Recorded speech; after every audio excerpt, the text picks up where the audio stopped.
Welcome to episode 3 of WantLight. Today I'm going to focus a little bit about I'm going to focus a little bit on more on anxiety rather than just seasonal affective disorder, which we were talking about in the last episode. I was reading an article by Tanya Peterson on anxiety and how it might be linked to sunlight. She starts off by saying that researchers are beginning to shed light on the relationship between anxiety and sunlight, and it's becoming evident that the sun is linked to anxiety and possibly even panic disorder. The connection between sunlight and depression has long been established. The inclusion of anxiety and sunlight in this mix is a development that just might illuminate more strategies to reduce anxiety.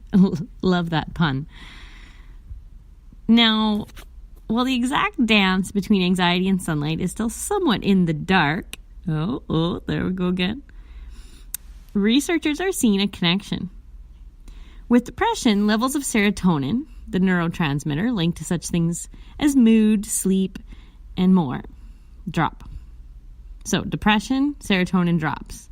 And low serotonin levels can be an important factor in depression and seasonal affective disorder.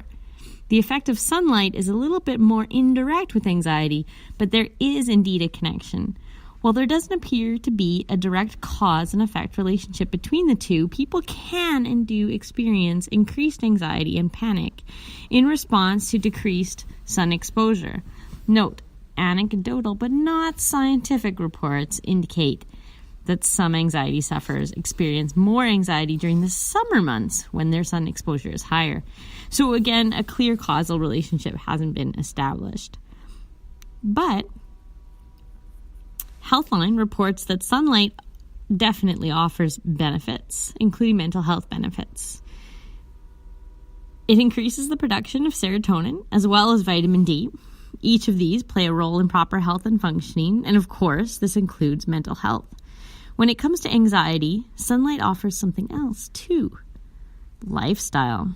It's quite possible that the sun reduces anxiety because it influences how we live our lives. When the sun is out, we tend to do things differently. We become more active, and we naturally spend more time in nature. Maybe there's a connection with nature here as well as sunlight. Using sunlight to reduce anxiety can be a simple, natural process. You don't have to lie outside for hours without sunscreen in hopes that you'll feel less anxious when you're done baking in the sun. More than likely, you'll just feel pain and increased agitation and anxiety because of that pain. Instead, maybe let's incorporate some nature for low anxiety, high quality life. Consider these elements as you work sun into your routine and push the anxiety out. Now, think, what can you do every day to get more sun? Mix in some mindfulness. Mindfulness is an anxiety-reducing tool with proven effectiveness. Consider going for mindful walks to reap the benefits of both mindfulness and sunlight. I think there's even an app for that now to increase your mindfulness. Now, what about having some fun? Lightheartedness and laughter are important for our mental health and key components for an anxiety-free life. I'm not underestimating the seriousness of anxiety and saying go have some fun, but it certainly seems like when we're outside in the sunshine, we're usually doing something that's just a little bit enjoyable. Now, research is still being done to shed light on anxiety and sunlight, but we do know enough to take advantage of the benefits. We need vitamin D, serotonin, and an outdoor anxiety-reducing lifestyle. So, Tanya Peterson, thank you. She suggests go forth and discover all the anxiety-reducing benefits under the sun. And that article was on healthyplace.com. What do you think? Does sunlight increase your anxiety, reduce your anxiety? I certainly believe that it reduces anxiety. It's probably a little bit more complicated than just going outside and having fun.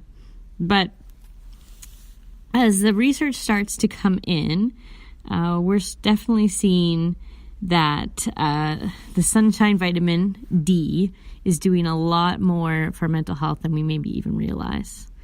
Now, an Australian study of about 50 patients located at a private psychiatric institution in Geelong, I think it's Geelong, This study discovered that up to 60% of the patients had very low levels of vitamin D, and another 11% were somewhat deficient in the vitamin.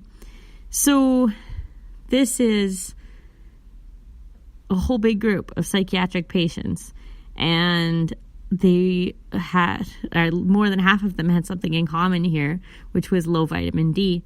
And researchers started wondering whether vitamin D supplements might stave off mental illnesses of all stripes.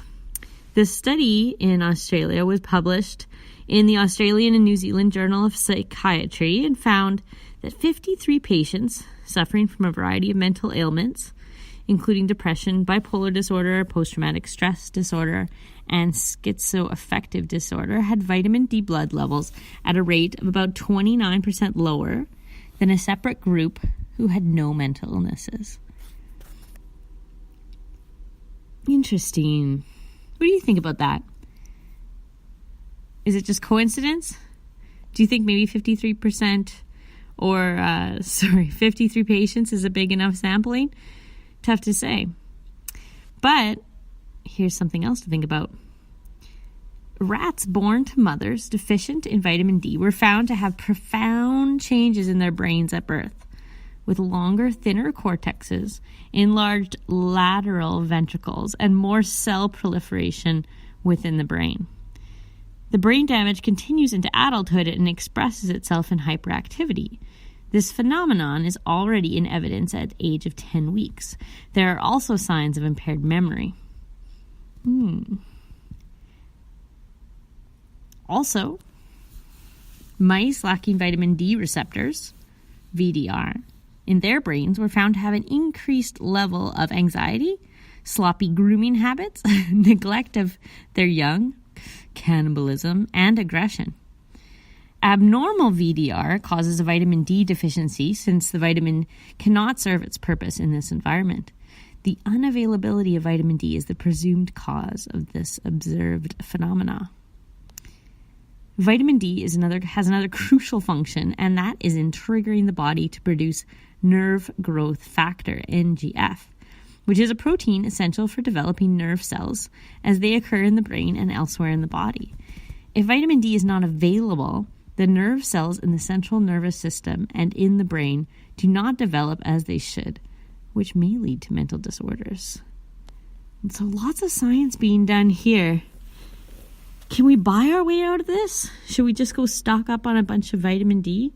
I know that certainly seems to be the solution that some people offer up. Serotonin here seems to be a common denominator, and the link between sunlight to vitamin D to serotonin. Obviously, sunlight and darkness are triggering the release of hormones in our brains, and releasing a hormone called serotonin, as we know, being a neurotransmitter. Tuned for more WantLight coming up tomorrow.